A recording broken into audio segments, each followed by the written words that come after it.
Bon, à l'époque, hein, puisque l'émetteur de Saint-Pern-Ici a démarré le 1er août 1959, et l'affaire se passe donc dans les années 60. Il faut savoir qu'à ce moment-là, la télévision, c'était beaucoup pour les gens, mais les gens n'avaient pas tous leur poste, donc ils allaient souvent chez les voisins écouter la télévision et regarder.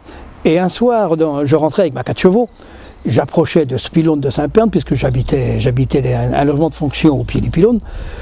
Oui, je rencontre un troupeau de vaches au milieu de la route. Je reconnais les vaches du voisin, le fermier du coin, et je me dis, ah, il va peut-être bien avoir accident, quoi qu'il n'y avait pas de voiture comme maintenant, mais enfin, on se méfiait quand même.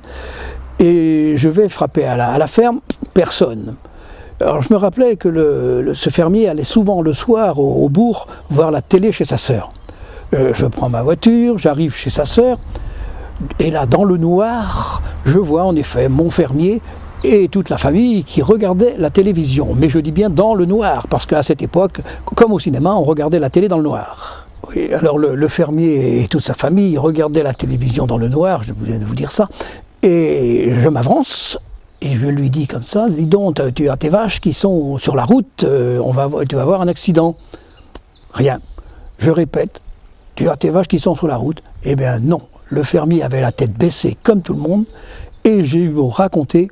Au bout d'un moment, je suis sorti de la pièce, je me suis dit, impossible, il ne m'a certainement pas entendu. Et je suis persuadé encore aujourd'hui qu'il ne m'a pas entendu raconter cette histoire de vache sur la route parce qu'il regardait la télévision. Et il faut savoir que dans ces années-là, quand les gens regardaient la télévision, ils étaient vraiment